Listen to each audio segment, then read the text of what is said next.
This episode is brought to you in part locally, right here in Southern Oregon, by KMVU, Fox 26. Hey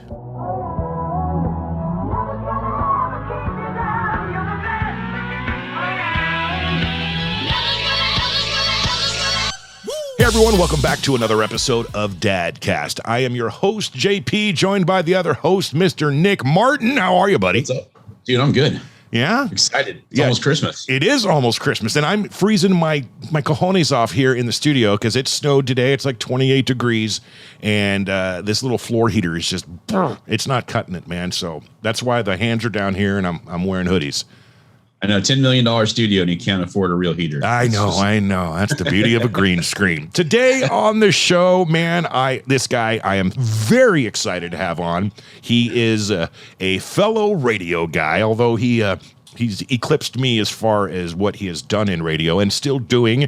Please welcome to Dadcast, Mr. Rich Davis, host of Sirius XM's Pop2k Channel 10, and a myriad of other great things, which we'll get into. How are you, Rich? What's up, guys? And by the way, I feel you on the cold. It's like 60 something. It's chilly in LA. Oh, chilly. yeah, boy. See this? It's the tiniest violin playing just for you. Oh, it's chilly. Man, just for me. I'm an LA kid. Okay, I'm born and bred Southern California, and I moved up here to Southern Oregon, and boy, do we get every single season. And it is currently finally snowing where we live, and it's cold. It's cold. In a couple hours, it's going to be 60, though. Yeah, so, exactly. Yeah. So how are you, Rich? Welcome to Dadcast, man. I'm good, man. I'm impressed by Nick's background. Nick's got a collection of guitars and memorabilia. Like, yo, Nick, that's an office. Like, I wish I had an office like that. Yeah. A lot of years of hanging out with friends and doing concerts and stuff, man. Just and collecting. And here we are. You know, I did all this work to get the coolest background I could ever find, and all our guests always end up complimenting Nick. And that's cool. Yeah. You don't want to see what's behind this green screen. It's a snowy. Dude, you got a badass Tesla. Come on. I am so jealous. All right. If you get Tesla or kick-ass background, all right, I'll go with the Tesla. Rich. By the way, do you trust the Tesla to do things on its own, or are you skeptical? Ooh, yeah. Okay. If we want to get into that right off the bat, I'm in. Okay. We'll get to Dad later. All right. Do you have a Tesla, or have you ever driven one? I've not, but my producer for Covino and Rich, Spot, recently rented one, and it inspired him to possibly get one. He was like, it was amazing, remarkable. My son, who is now 11 years old, about 3 years ago, just runs out, he's watching YouTube, and says, Dad, you got to get a Tesla. And I said, you do realize how expensive these cars are, son, and you do realize I work in radio. Okay, so, yeah, we'll see what we can do. But anyway, I worked my butt off, and about a year ago, pushing a year, I got my Tesla Model 3, and I was very, very, the autopilot, I was excited for it, but it's a strange feeling when you first engage it, and all of a sudden you don't have control, but you're still right there and ready and able to take over. But I've taken a whole bunch of road trips to Vegas and whatnot, and I put that sumbitch on autopilot, and it is the coolest and most stress-free driving I've ever experienced, because I've never seen it error. Occasionally if someone comes in at you, then it's going to move and disengage itself, but I trust it wholeheartedly now. And you ever take a long road trip, 8, 9, 10 hours, at the end, you're exhausted, man, even though you're just sitting there because there's all that concentrating and keeping you in the lane. All that's gone with a Tesla. It's real and really fast. Good stuff. I don't even know where to go from there. You just said road trip. My wife and I, this is very dad life. We drove with the kids and our dog from Los Angeles to Austin, Texas. Okay. And that last 8 hours, if anyone listens to your show that drives for a living, El Paso to Austin might be the worst stretch of road on planet Earth. There's nothing. It's like, one of those things, like if I don't stop at this rest stop, I might not see something for hours. Yep. That's how it is. It's awful. Yeah, it's awful. I've done it. My sister used to live in Texas. I have family in Austin right now, and just a barren landscape in a very, very large state. So speaking of that family, Rich, of course, the rite of passage, the question that must be asked, are you a dad? I am a dad. I have a daughter, Emmy, who is 4.5, and my son, Ben, is 1.5. So 4.5 and 1.5. I'm in the mix right now. You are. You're right there in the beautiful, awesome stages of young. I have a feeling we're going to be talking some Coco Melon here in a minute. If I don't have to see JJ for a long time, I'll be okay. Oh man. By the way, you watch that so much, I'm starting to have some feelings for Miss Appleberry, the teacher. Yo, she's hot. Right? Isn't she? Dude, they did a good job there on that one. But I was like, I don't know. I didn't have a teacher as hot as Miss Appleberry. I was like, I would. This is good. See, I don't even know what you're all talking about because my youngest is 8. Thankfully, she is past all that Cocomelon, but I get to hear it from Nick all the time. The terrible thing is when the baby falls asleep and you're still watching freaking Cocomelon and you're into it. That's really messed up. I'm like, what is wrong with me? My wife came home from work the other day and the baby had been sleeping for 2 hours. I'm watching Cocomelon still, and I'm digging it. She's like, "What is wrong with you?" Just too lazy.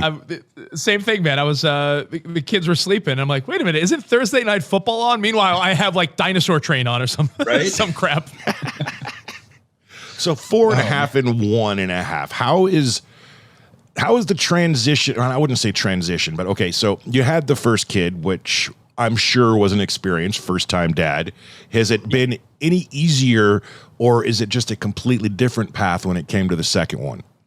Well, anyone that has more than one kid, it's wild to think how different they are. You're like, how can these kids be so different? And boys and girls, anyone that's trying to tell you boys and girls are not different, they're out of their mind. Yep. Like my daughter, 4.5, sweet and gentle and kind. And, we baby-proofed the house, but never really needed to. Like she really didn't want to cause trouble.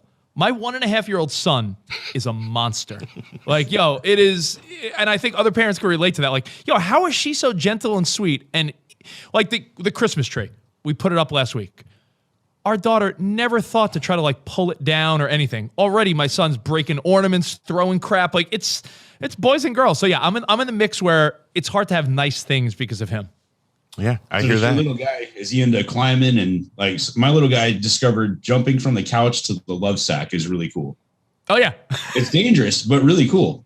No fear, right? You see your son, you're like, yo, he's ballsy little kid, right? Yeah. I'm sending some emails at the table the other day, and my kid climbs up on a chair and freaking jumps off onto the hardwood floor. Like it was nothing. I'm like, dude, you don't bounce, bro. What's going on? Well, he'll find that out. Lessons learned. That's how it goes. So if you won't mind me asking, Rich, how old are you? I'm 42. 42. All right. So you are right there. We are bred from the same cloth. You and Nick. Nick, you're 42, right? Yeah, I'm 42. All right. Same age. So, I got y'all by about 5 years, but we're right there. You, like me, kind of got a late start to the whole dad game. Yeah. I wonder all the time what life would have been like if we did it the way our parents and grandparents did. Yeah. Like, I'm 42 and I'm like, my parents had me and my siblings when they were in their early to mid 20s. And I'm thinking like, I can't imagine. Nick, can you imagine having a teenager right now? Yeah. So wait, here it comes. Here it comes. Whoa. Okay. Yeah. So my first kid was born when I was 19. So. Whoa. Yeah. And how many kids do you have, Nick? I have 6. So my youngest is 1.5. My oldest is 22, in the Army, just kicking ass in Texas. So you have that's wild because you've raised kids through, I guess think about it. When you started raising kids, there was no social media, internet, or anything. No, thank God. You could still spank them and nobody would like jump on and yell at you about it. So. Wow. Yeah, no, that's a crazy time to parent through, I'm sure. Yeah, no, it is definitely very, very crazy. I'd say it's crazy to see them go from like being babies to having the teenage years and choosing that path of is it going to be the right path? Is it going to be the wrong path? And I'm thinking that I do a good enough job as his dad. And yeah, so it's really cool, really satisfying to know that, yes, I did a great job. He's a great person. My older kids are very good. They just doing awesome things. I thought I was done. I got remarried. Then my wife's like, let's have a baby. And I'm like, oh, okay. By the way, that's so common out here in LA more than any other place I've ever been, where you see dads at the school and it's very clear that it's like, yo, this is round 2 of their life. Yeah. It's awesome. Like, I wish I would have waited. Like, I love my kids, but I wish I would have waited till I was older, more responsible, financially stable, and had things figured out for myself, other than trying to figure it out with a baby and with kind of basically growing up with my kids is pretty much what happened with my older kids. Yeah, it was kind of the pickle, though, Nick. I mean, if you hadn't had those kids and learned what you went through, you would still be learning it, even though you're in a later age. So it doesn't really matter. Now, when it comes to you, Rich, what took so long? Was it just a timing thing? Was it you never wanted kids? It just kind of worked out that way? Tell us about the journey of becoming a dad. It was, interestingly enough, I met my wife when I was roughly 30. So I had a lot of fun in my 20s. There's no hiding the fact that I certainly had a great time being the single guy living in New York. Did a lot of hooking up, a lot of fun times, a lot of partying, a lot of crazy crap, and I met my wife, and we got engaged pretty quick, married pretty quick, and then the more I think about it, it's pretty strange. We waited like 6 or 7 years to have a kid. I thought we'd probably have a kid within a year or so, but we waited. I had my 2 kids. I did nothing. I did really no work. I had the kids as if like for 9 months I was doing something other than like just chilling. My wife had our kids when I was 37 and 40. So yeah, I look at that. The only time it bothers me, I'm sure you guys do the same crap. You do the math in your head. You're like, all right, well, if I make it to like 80, they'll be, and you start doing that stuff. And that's the only time I'm like, oh man, I waited. Other than that, I'm cool with it because I feel young. I try to stay in shape and active. But when I'm like, oh crap. So when my son's 40, when my son's my age, I'll be in my 80s. If I'm still alive, that's the only time it bothers me. Yeah, I hear you. I do the same thing, except for when is he going to be 21? When can I take him to the bar legally and have a drink with my boy, if that's what he chooses to do? And 56, I will be 56 years old having that first legal beer with my son. And that's nice. I got a stepdaughter. She just turned 17 as well. So 4 years from now, we can have her first legal drink. She's already drinking plenty of my whiskey that I've tried to hide in the house. Which is, do you remember? Do you remember being on that side of things, like when you were trying to steal the booze? Like, I remember it took years for I think we replaced one of my friend's parents' alcohol with water. Like we emptied out the tequila, vodka, everything, and just filled it up with water. And I'm being serious. Like that was probably senior year of high school. Mid-college, I think he got a call from his mom, like, all our alcohol must have gone bad or something like it. I was like, yo, your mom thinks the alcohol went bad? Hilarious. My stepmother, she's from Germany, and she brought back a, for lack of a better way to put it, German moonshine. And it was in a bottle that had a huge bowl at the bottom and a super long, thin top to it, essentially. And I watched that thing because it was also in the candy drawer where the parents had things set up. So I'd sneak M&Ms when I was 8, 9, 10, 11, 12, and then 13, 15, 16 rolled around. And I was like, oh, what's in that thing? And we drank the hell out of that, replaced it with water. And no joke, it is still sitting in where it's supposed to be in that wall unit full of water because they never drank it. I guess it was a decoration item, but I never got caught on that one. I'm so torn on so many of these parenting things. If you don't mind, can I throw a couple of things at you guys? Yeah, absolutely, man. I'm completely torn on how we all navigate this dad life together. For the record, that's kind of what we're doing this show for, man. I love it because you start to feel a little more normal when you're like, oh, everyone's going through this crap. So living out here in Los Angeles in California, you're up north a little bit. How do you handle? Because as your kids are getting older, how do you handle weed? Because when we were growing up, it was illegal. Right? It was illegal. Like it was like even if your parents smoke weed, they kept it from you. Like I didn't realize my dad smoked weed until I was an adult. Because it was against the law. Yeah. Now it's like edibles, this vape pens, all this stuff. Like, are you treating alcohol and marijuana the same way to your kids? Me personally, and this is, it can go so many different directions because there's mom involved too with how she feels about everything. Me, I'm one of those guys, man. I smoked the bejesus out of the marijuana back in the day and became a father. And of course I want to protect. Now here in Oregon, it's treated like alcohol. You have to be 21. So if I had a choice and, she's going to decide to smoke, the oldest is going to smoke up or go drink up. I'm going to, please smoke Smoke, smoke, smoke, smoke, smoke, smoke. Have at it. In fact, do it in the house with me. Okay, let's do it properly. Don't be stupid. Don't go driving, just like with everything. But I've learned that with anything, if you tell them not to do it, that's more reason why they're going to do it. If you show a little compassion and a little understanding and you navigate through it with them, they come out the other end considerably better off for themselves. But at the same time, mom is no bad drugs. She's still got it in her head. It's an illegal drug. I mean, it's a plan. You smoke cigarettes when you're not drinking. Okay, that's a whole hell of a lot worse than the weed. But long answer short, if they're going to go out and do it, I'd like to know about it. And I wholeheartedly, I have no problem with it. You know, just do it right. You know, do it correctly. You're not going to get in trouble from us or from me. And it's a tough one. But again, you know, I don't know how many people died last week statistically from smoking a joint and going out driving or anything like alcohol is terrible. No, I thought about that because I went to a Christmas party last weekend and it was the first time in a while that I had more than 5 drinks and I felt like horse shit. Sorry, I don't know if I'm allowed to curse. No, absolutely. Shit, okay. fuck. Okay, we're good. I felt like dog shit the next day and I was like, you know what? I feel a lot better taking an edible after the kids go to sleep. Like, and I'm thinking like, I just feel like generationally moving forward, I feel like our kids, if you have young kids, when they're teenagers, they may, you know how like all of a sudden cigarettes went from being cool to like no one smokes cigarettes, like young kids? Yeah.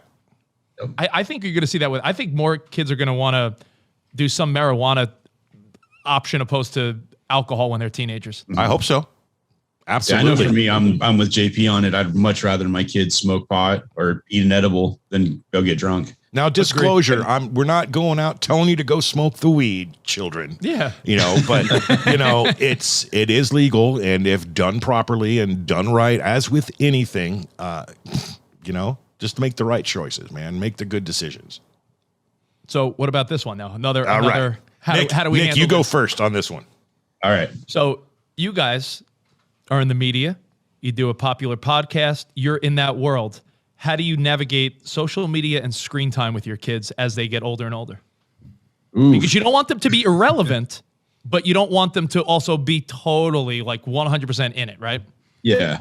So I have my 17 and 18-year-old are the ones that are like big time into social media.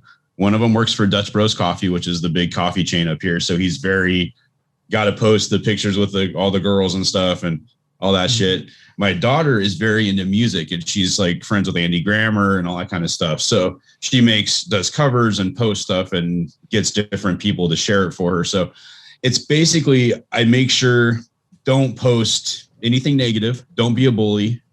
Keep your post as positive as possible. And like my son, I'm like, dude, don't post girls half naked. Like, don't be that guy. Don't be an asshole, dude. Just, post fun pictures of doing the coffee thing, hanging out with your friends. Like he does all kinds of adventures. He'll go camping, go hiking, and post all these crazy off the side of a mountain picture. And I'm like, so that's kind of cool. Is it also something we need to do is remind our kids as they get older, like, social media isn't 100% real, because there's a lot of kids that get depressed because they're like, yeah, everyone's living a better life than me. And I'm like, right. I feel like that's something that. Well, and the other thing I let my kids know too is like, if you ever want to do anything big, all employers go through your social media. So don't post something you're going to regret down the road. Don't do something that's going to come back and bite you. You don't ever want that to happen. Yeah, there's no. Would you say there's no excuse for this generation? Because our generation, I'm not saying anyone should ever have done some terrible shit, but the receipts are being pulled out for people for things they did in the 80s, 90s, and stuff like that. This generation is growing up damn well knowing that everything they do could come back to haunt them. So I think that's a very important reminder. I agree. Yeah, that's very scary. When it comes to me, before I answer the question, let me just show you a couple of things here. So my 8-year-old Avery, for Christmas, I'm showing for the world the first time, and by the time this episode drops, it'll be well past Christmas. This is her Christmas gift. That is an iPhone 11, her first actual phone. My son, who's 11, this is his Christmas gift. That is an iPhone 12. I fought it long enough. Every kid's got it. I want to be connected with them. but things need to be taught. And what I've learned from my 17-year-old, and Chloe, if you watch this, I'm not throwing you under the bus, okay? I love you, all right? But this is a lesson learned that we can teach other fathers and other kids. My biggest thing with screen time is you touched on it earlier, is representing yourself to the world and complete strangers. And in the case of my girl, she's drop dead gorgeous. I'm in trouble. All the boys she's going to date in life, they're in trouble. She's like her mom. She's beautiful. It's scary to think that she's at that age now, but misrepresenting yourself. I'm sorry to interrupt, but how do you navigate that? Because every day you see stories about like, this girl made $1 million a day on OnlyFans. This girl's selling her freaking. There was a story today we were talking about on my podcast, Kavita on Rich. Some hot girl was selling her farts in a jar. I just read about that. And she said she made $50,000 a month. So it's a weird thing where you almost have to be like, hey, listen, have some pride and integrity. It's such a weird navigation, because how do you tell a kid to go work an hourly job at the mall, right, when they see other, like, especially like you said, if you have a daughter and she's attractive, it's going to be so tempting for them to go a route that you may not really want them to go. Yeah. Right. Well, the best I can teach and preach and, give examples of others that, haven't successfully navigated doing that, but it's misrepresenting, especially the young. There is a year-end, like either the YouTube or a Snapchat thing where it put together a bunch of clips from the previous year. And this is like a couple years ago. So we're talking 15, almost 16 years old for her at this point. And somehow I saw it. We're hiding. This was an account that she had made secretly. And let's just say there was stuff on there that 18-year-olds shouldn't be doing. Now, it wasn't terrible, but as a father seeing it, just not, wearing a bikini and doing, suggestive dances and whatnot. And I don't want to put it all out there that, she's just being a kid and acting around, but then there was them together smoking some weed.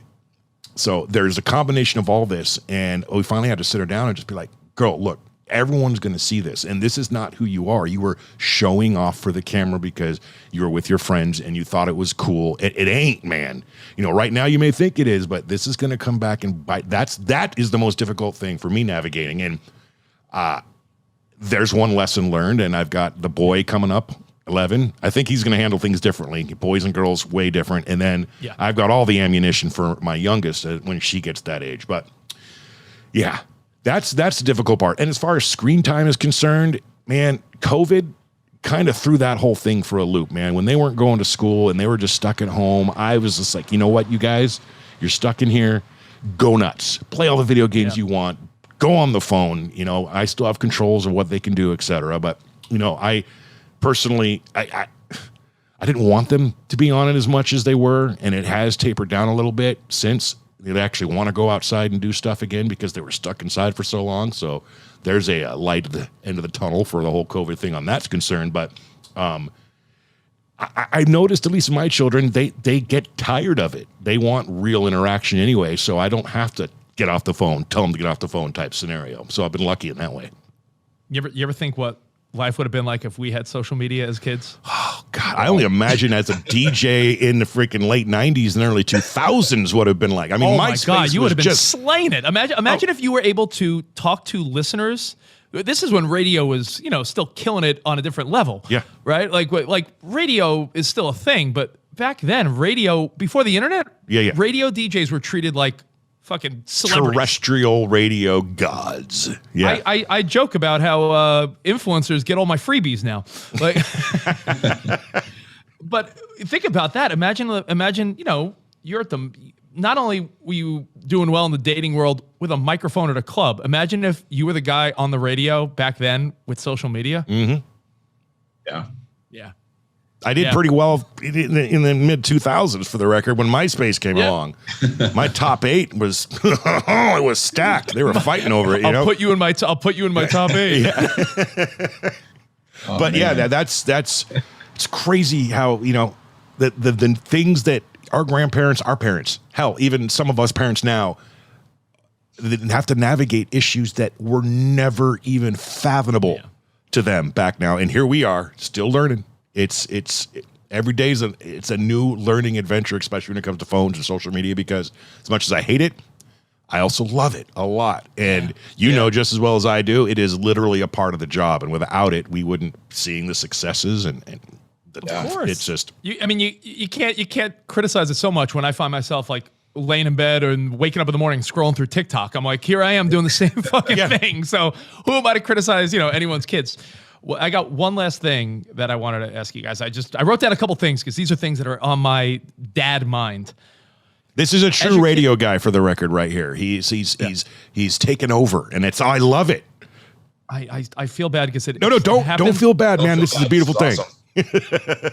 So when you look at where things are going, every time there's a new technology or something, older generations try to reject it, and then it blows up anyway, and it's huge. Happens with social media. I remember when TikTok was Musical.ly and became TikTok. It's like, no, who cares about that? It happened with Instagram. Happened with Twitter. Oh, who cares about a tweet? It happens with everything.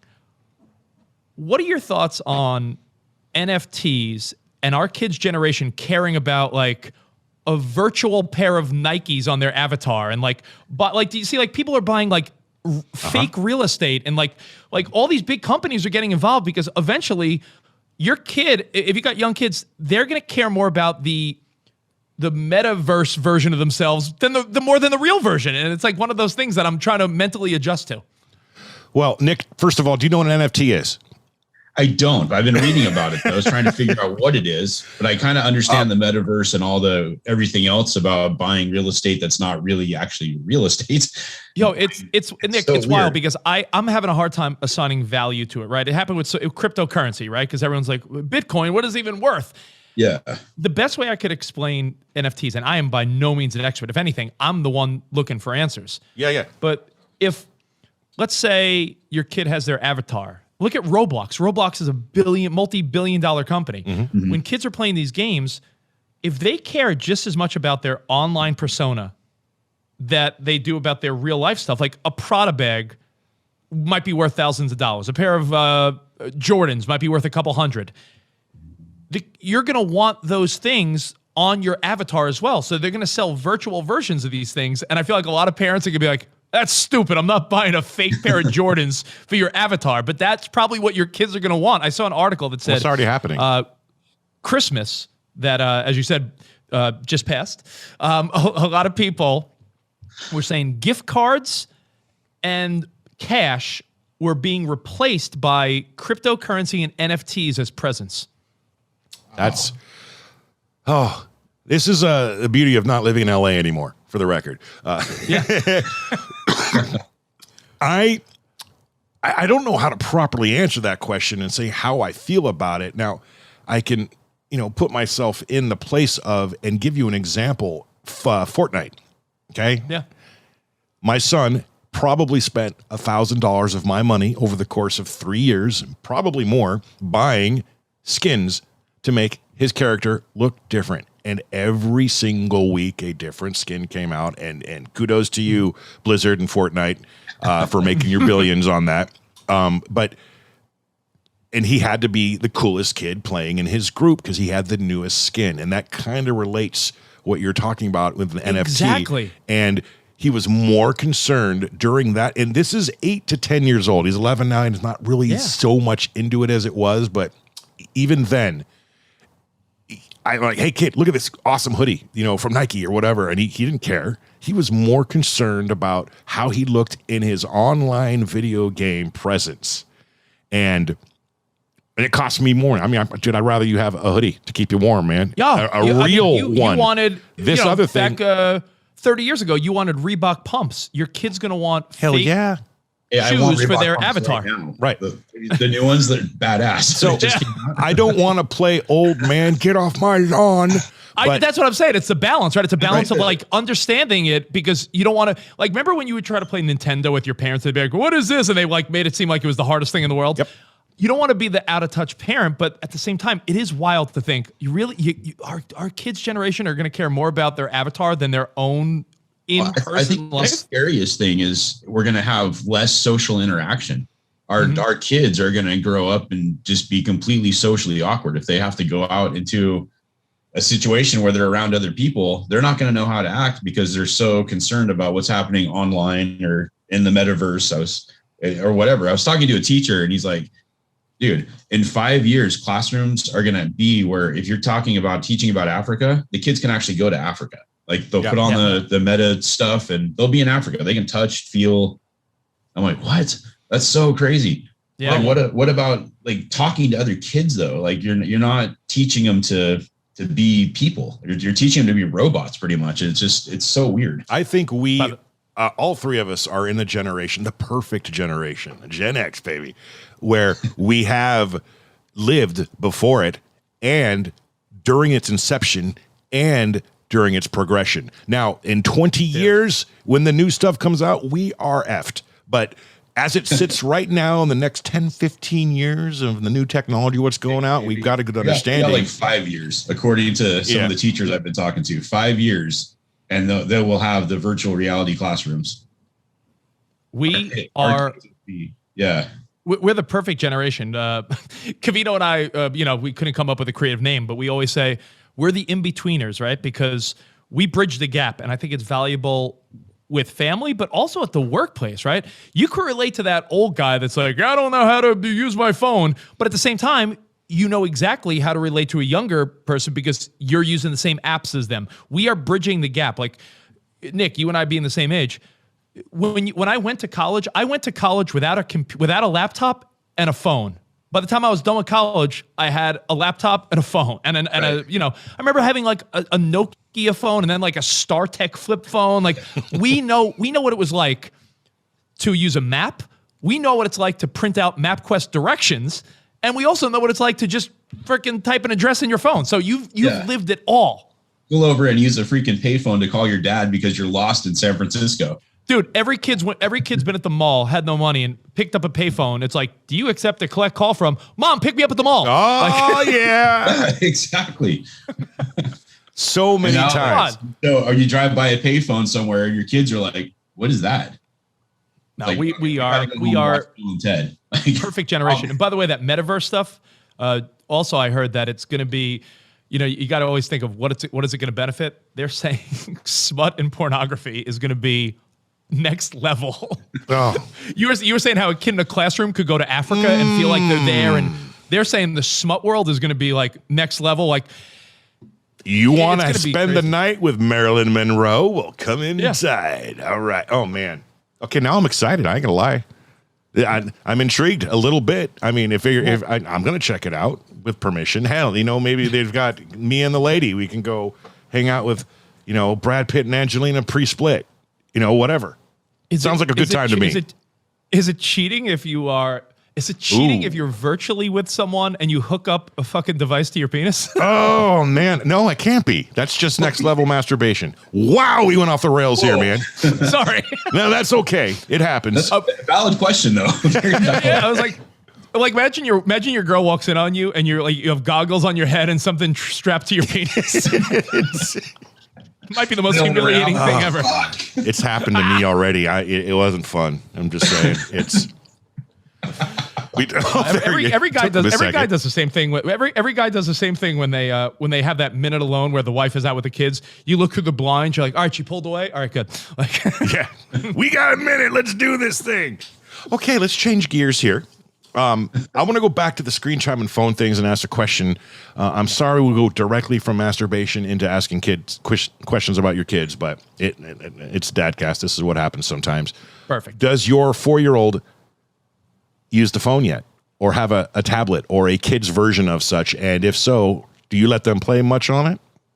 She's got she uses my wife's iPad and she plays little puzzle games.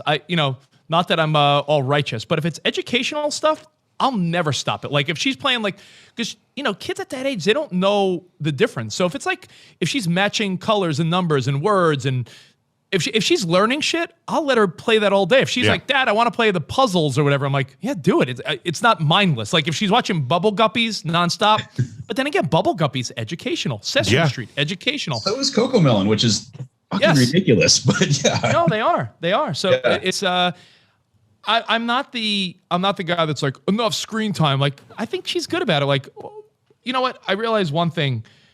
that when you're a parent, advice is great and all, but like every kid's so different that whatever advice, I try not to give advice to new parents because I'm like, anything I'm going to tell you is so hit or miss because people will be like, you know what, your kid's going to love this little rock and swing, and your kid may fucking hate it. Yep.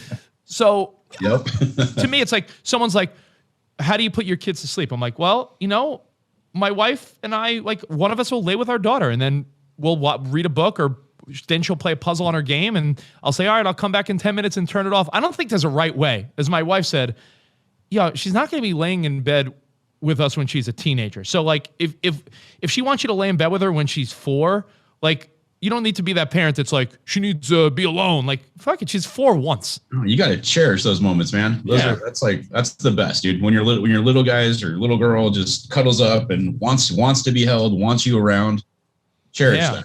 I was skeptical. It does go away. Dude, I was skeptical, by the way, recently of letting our little pal, the elf on the shelf, into our lives. Oh, but let's just say that little guy who my daughter named Chippy the elf. Chippy. I'll tell you what, I hear parents complain about the elf life. I have enjoyed it so far because I feel like those things are so fleeting, and by the time you know it, they won't care, or you know, whatever. So Give it 7 years, Rich. Just saying. yeah. Then you'll be like, enough of Chippy the elf. I was absolutely on board with the sticking him in a jar and putting a note saying COVID. I have to quarantine for 14 days. That's fantastic. I'm just saying but it's amazing what you can, those poor minds. And I feel like I'm lying to them every single morning, but in fact, it's only my 8-year-old is the only one who still, believes. Yeah. But she's, I think this is the last year. She's starting to ask way too many questions, but it's amazing what you can get them to do when they know that but the elf's here. She's watching you. Make sure you're doing your thing. I talked about this on the podcast I do with Nicole from the Morning Mashup, Have Kids, They Said.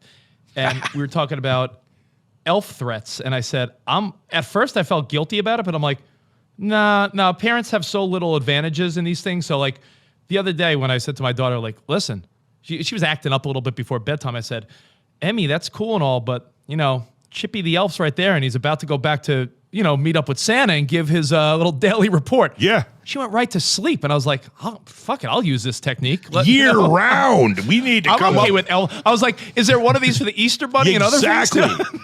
So my sister, The July 4th Uncle Sam on a shelf or something. Well, no, dude, my sister did this. Like, so my niece I think she's 9 now. But up until even now, like she's on the Elf in the Shelf, she still believes because they put a freaking camera in the Elf in the Shelf so they can go back and watch it later, what she does. And they're like, look, the elf, Lucy, the elf said this. Penny, the elf said this. That's cool. So she's still a believer, which is good. And she's either 9 or 10. And so they do this with Easter. They do this with any holiday that you can find a freaking stuffed animal that can have a camera put into it. Guys, are you the oldest or youngest in your family when you were growing up? Youngest.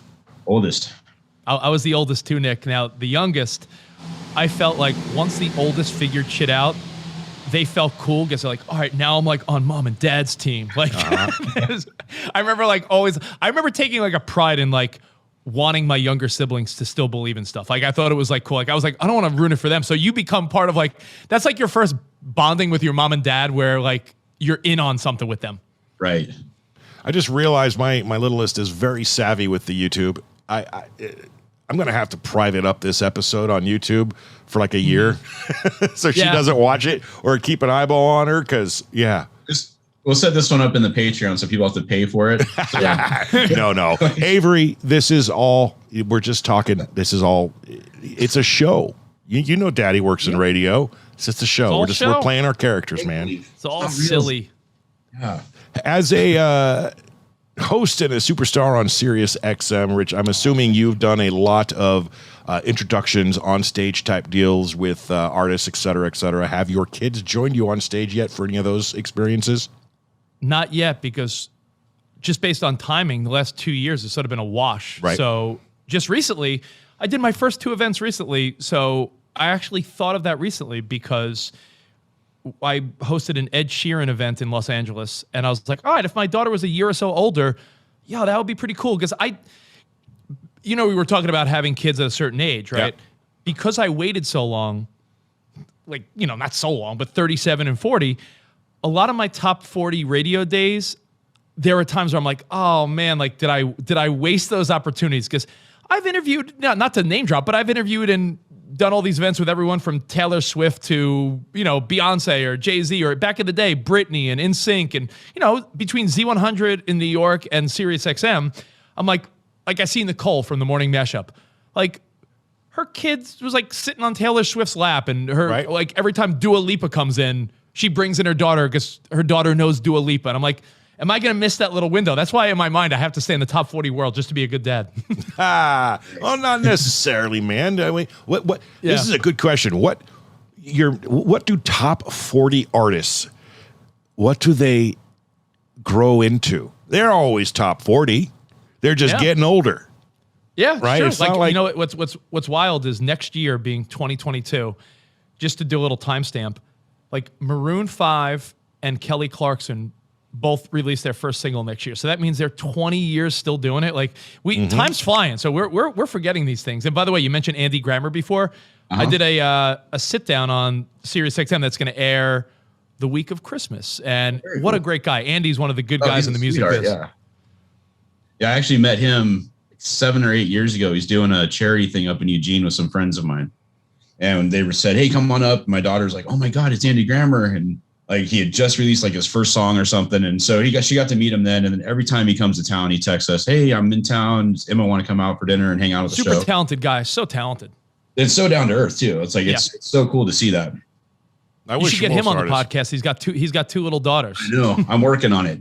He got so big though. It's not like, it's like every time I text him, he's like, yeah, man, I just did this interview. I want to take a break. And I'm like, all right, bro. Yeah, but did you talk about being a dad? Exactly. No, we talked about the latest songs and your tour and the music. That's why I love it. Andy's one of those guys, though, if you look at his interviews, he mostly talks about his family. It's kind of cool. Yeah, well, then we'll talk about his music. One of the things I talked about when he was there was I saw him on Sesame Street, and he was saying how for a celebrity to get on Sesame Street, it's actually harder than getting on like Fallon or Kimmel or Kelly and Ryan or any of the. He's like, wait, if there is a dad or a mom in the entertainment industry, they want to be on Sesame Street because it's like a bragging right to their kid. Yeah. Like, think about it. Like, if you watch Sesame Street, Katy Perry, Jason Derulo, Jason Mraz, like every Fergie, you name it, they're all in it. They're all in the mix on Sesame Street. I love Sesame Street. Grover is the bomb. I don't care what you say. Grover's the man. Right. What did you say? Grover. Are you wearing a Grover shirt right now? Come on, man. Yeah. All right, we got to get on Sesame Street, dude, somehow. What are the odds, man? What are the odds? Don't turn.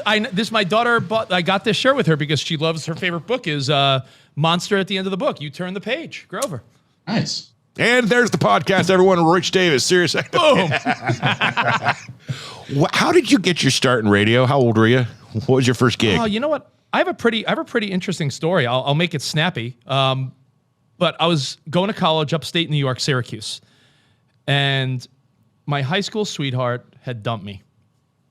Like everybody else, right? You go to college. Truth be told, I cheated on her. She cheated on me. We were 18. And I remember going from Syracuse to Binghamton, which was like an hour away, to visit her after she dumped me. And this is before everyone's, connected. So like I'm leaving a message on her dorm room answering machine. I go to her dorm room with a necklace I bought at the mall. And I was like, I'm here to win you back. And some fucking dude with a lacrosse hat backwards answers the door, and he's like, she's with me now. So I'm depressed.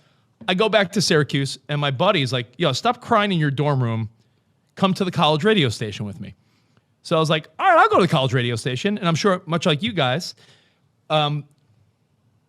you sometimes know you'll be good at something because you look at who's doing it and you're like, yo, I think I could do that better than them. God, every single day I do that, especially drinking road trips. The heart of California, man. I'll hear the Sacramento, and Sacramento's a big market. I'm like, how is this guy still doing it? And I'm still doing it in Medford in a tiny market. I'm better than this guy. But, dude, just from chatting with you now, I don't know how, some people you can tell they're good. And I remember thinking, like, the people here, these are the college radio kids that think they're good. And Syracuse is like a communications college. So I was like, all right, maybe this is something I could do. Fast forward, I worked at a Clear Channel station in Syracuse, and I started becoming pals with Kid Kelly at Z100. Okay. I would send him air checks. For people that don't know, those are like your demo tape. And I got an opportunity at Z100 at a way young age just by being fucking annoying and persistent. I sent my demo to 50 to 100 radio stations, resumes, air checks, tapes, everything. And five people answered me out of like 100, and 2 of those were Philadelphia and New York.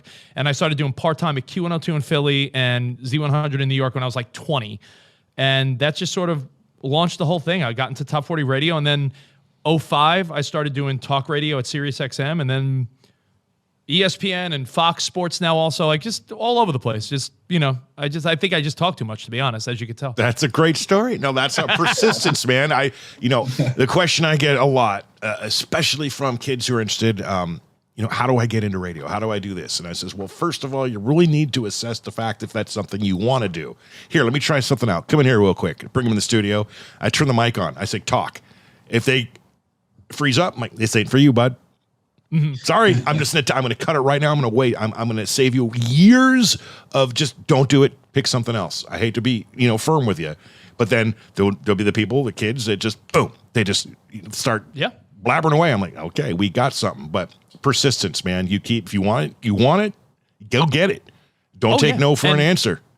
And it's one of those too where you just have to outlast people, right? It's like, sometimes like people give up quick. It's like, you ever see that guy in baseball he's like 30 years old and he'll finally get called up to the big leagues because he just fucking outlasted people. Like it's, don't give up. If you feel like you could still do it, don't give up.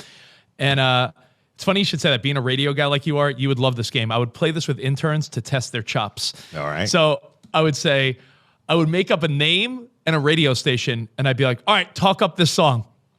And to see how good or bad they were, just to fuck with them. It was fun. I'd be like, all right, your name's Johnny Hollywood, and you're on 103 The Frog. Go. And it was always hilarious because, these interns would be terrible, but it was funny as hell. But did you? You're right. You have to have the gift of gab. And I used to say, luckily I never had to, but people that are like, I'm never leaving my hometown ever, broadcasting is just not for you then. Yeah. Like if you are that mindset of like, I'm never going to leave my town, I'm never going to go anywhere, then it's never really going to work out. Like I didn't think I would ever live in Los Angeles, but work took me here. So now you say LA, what actual town do you live in? Are you in the city limits? I live in Woodland Hills, which Woodland is Hills. Yeah. Right off the beautiful 405 and the 101. Oh, dear right, God. I'm a valley boy. You are. Woodland Hills, man. So I grew up in Thousand Oaks. Oh, nice. So let me ask you, when you go away somewhere, like I just was out of the country for my dad's 70th birthday, which is crazy when your parents start getting older. And when you meet people like a bar or a restaurant, when you're out of town, out of the country, hey, where you from? Do you say where you grew up or do you say where you're currently living? I say where I'm currently living. And if the people are interesting and we're hanging out, then we'll get into, okay, so that's where I live now, but I was born or, spent most of my formative years in Southern California, et cetera. But typically, where are you from? LA? I mean, Southern Oregon. That's what it is now. It's one of those things I'm always torn because my wife is a Texan. I'm a New Yorker, and we've been out here like 5 years, so I feel saying LA is inaccurate because she's so Texas and I'm so New York. Right. It's like, I'm not very LA, but I love it out here. I love the weather and everything, but not very LA. Yeah, it can go both ways. And now, as I'm getting older, I mean, we're getting close to the point where I've lived here longer than I actually lived growing up. Right. Which is another, oh my God, I'm getting old type scenario. But yeah, it's starting to be more Oregon. And plus, my kids are Oregon. They were born here. I'm from Oregon, man. I am from Oregon. Wholeheartedly. There you go. There you have it. What's your biggest indicator, guys, that we're all getting older? Is it seeing an athlete start their career and end it? Like knowing we all watch Ken Griffey Jr. go from like the kid to like an old guy with a fucking mock turtleneck that's like with a beer belly. Is it like weird that we saw like young LeBron James and now he's like old LeBron James? Is it weird when you remember talking up someone's record in like the early 2000s or 90s and you're like, they're like a Hall of Famer now? I just think it's crazy that I wanted to kick Tom Brady's ass in the early 2000s, and I still want to do it now, and he's still doing it. That's unbelievable, right? Mine is boy bands. Justin Timberlake going from NSYNC to being a phenomenal actor. I'm going to say it. He's a damn good actor. It's crazy. Gray hair, wrinkles. You're like, what the hell? Where did time go? My biggest is it's this isn't real. I totally diet, and he always makes fun of me. I touch it up. You know what? I don't touch the top though. I said when this catches up to this, I will stop dying and keeping it normal. But it just looks weird when this is still natural, but this comes out white.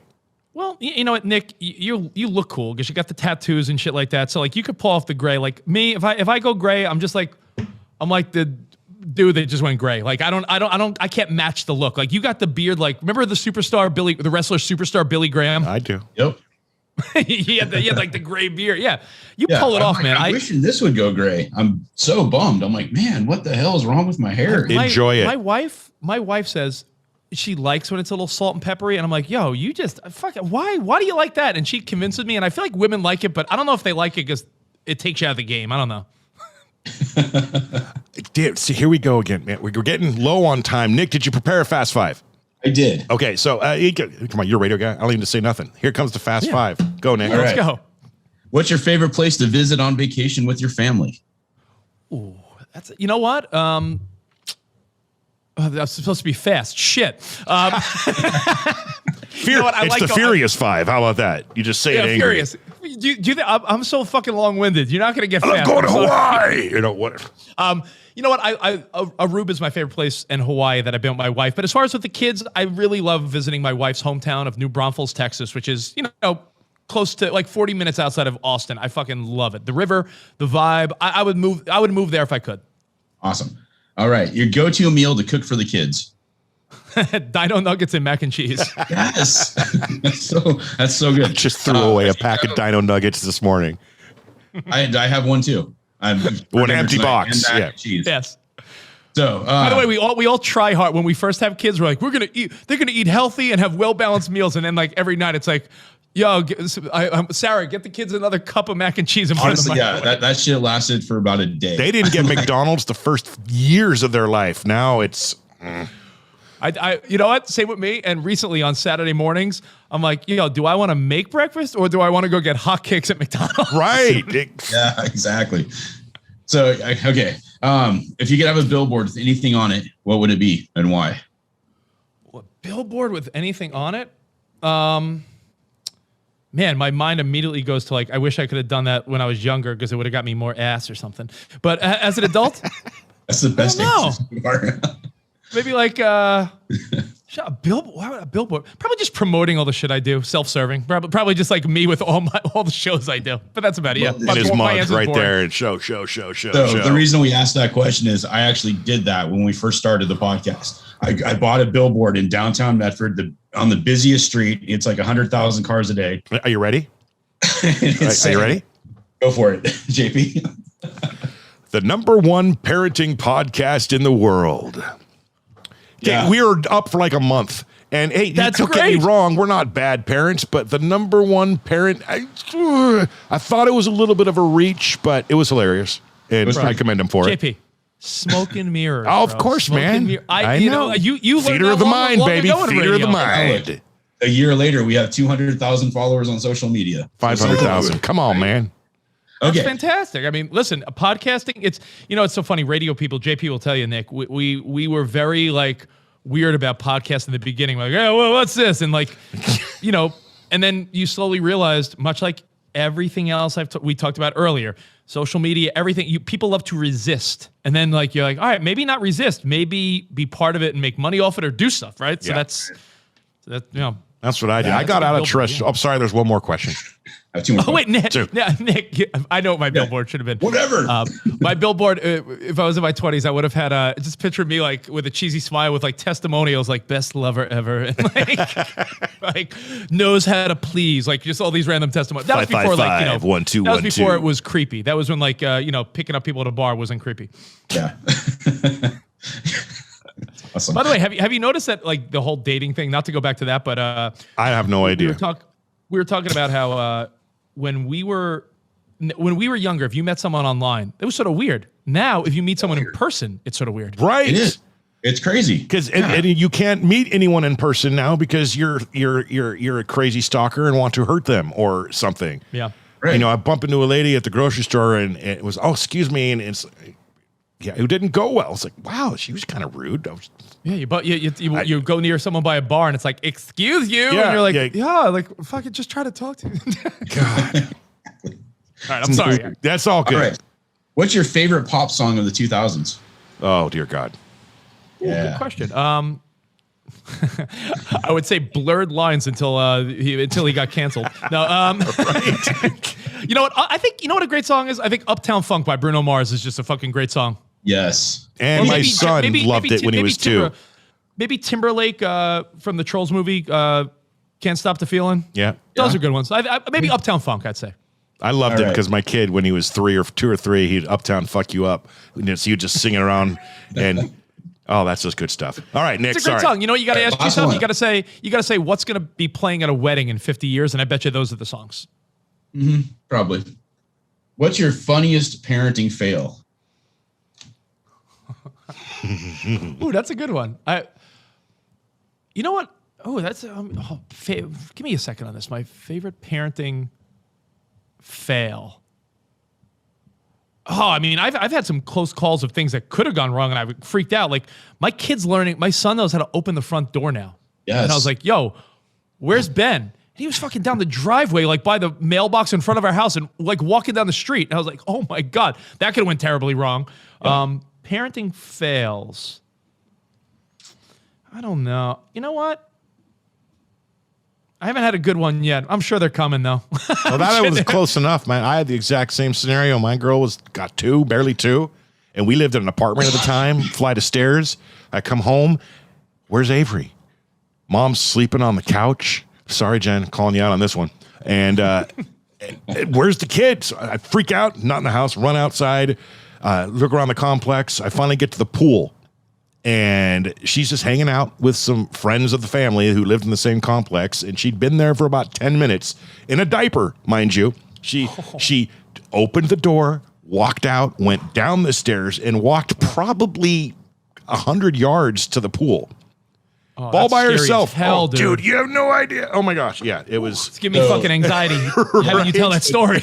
2 days ago, I'm hanging out with the baby, and he knows how to open doors now. But he's like a fucking ninja, though.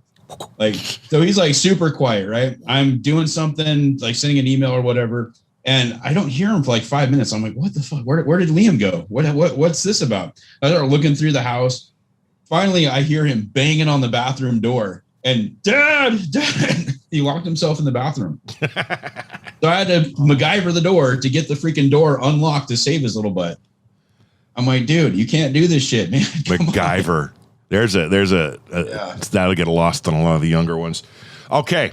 MacGruber. Okay, yeah, but they'll get that one. All right, Rich Davis, I'm going to leave you with a final question, and then we are going to say our goodbyes because our time is up. I would also like to ask you 2 questions. First one. Perfect. We do a Father's Day special every year, and by every year, coming up will be the second one.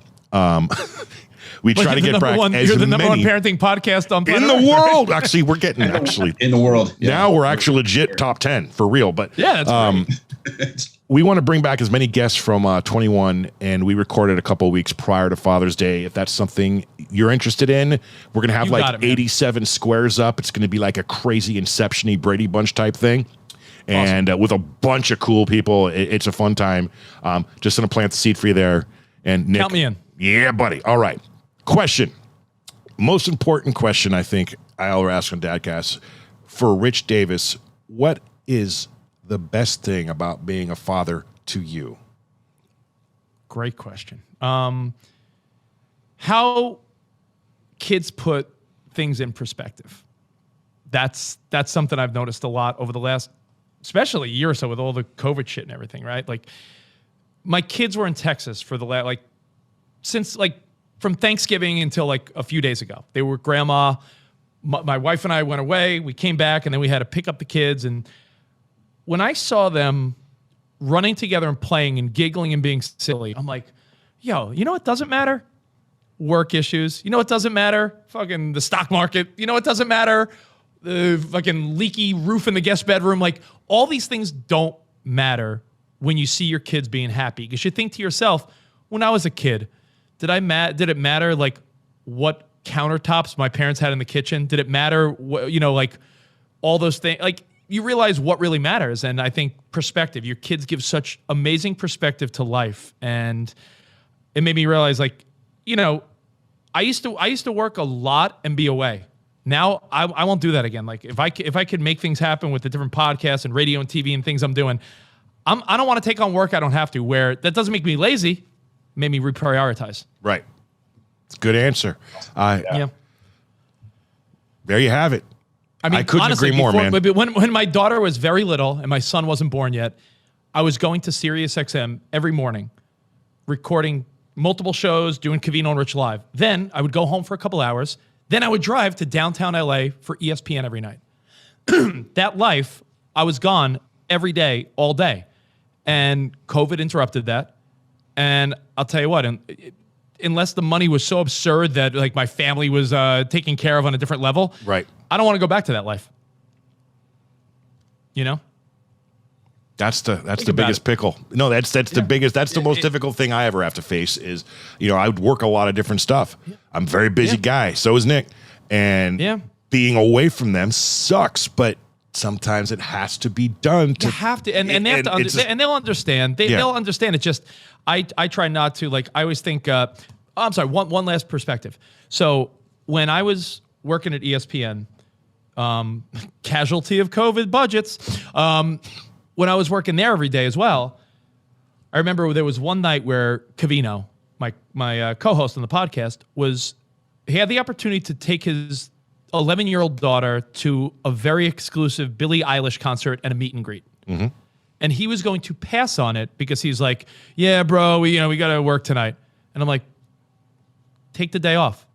Go with your daughter to see her favorite fucking artist at a small venue where she can meet Billie Eilish. He did, and then COVID happened 6 months later, and we were budget cuts. I said, yo, no one gives a shit. Like, companies and people, they don't give a fuck about you. I was like, aren't you so glad now that you took imagine you passed on taking your daughter to see Billie Eilish, and then, Disney effed you over? Come on. Like, so I think lessons have been learned big time over the last couple of years. Absolutely. And, that memory that the daughter got forever, and always with dad. That is amazing. He is Rich Davis of Sirius XM Radio's Channel 10, Pop2k. What else you got, man? Now's the time to promote it. I'm on Sirius XM every day, but they can promote themselves. I do my Patreon with Covino every day. Okay. Patreon.com/Covino and Rich. All the info's on my Instagram and Twitter and all that, at Rich Davis. And much like your parenting podcast, we are second best in the world, only behind yours. Nicole from Hits One and I do something called Have Kids, They Said, a weekly uncensored parenting podcast in the same vein as what you guys do. So when people are done listening to your show, check out Have Kids, They Said. All right. And I would be a horrible radio guy if I didn't ask, when are we getting on your show? Exactly. You know what? That's something. You know what? I think you should be our first guest. We haven't had a guest on the parenting podcast or the other show because of COVID infrastructure. Like, we're like, let's wait till things are normal. And I don't think things are getting normal. This is normal, bro. This is the normal now. This is our normal. I know. This is the fucking normal. So, you know what? I'm not bullshitting you. We'll make something happen. But you may very well be our first guest because we'd love Nicole to, and I, man. especially on the parenting one, we were saying how we should have other people in the parenting world on our podcast. That's how you help each other and grow. I was like, it's like how the music world discovered collaborations like 20 years ago. Like, hey, they work. So we would love to do it, man. Rich Davis, thank you so Thanks, much guys. for taking time out of your day and being on Dadcast. Everyone else out there watching and listening, thank you for checking out the pod. Make sure you like, subscribe, do all that good stuff, and we will check all of you out next week. See ya.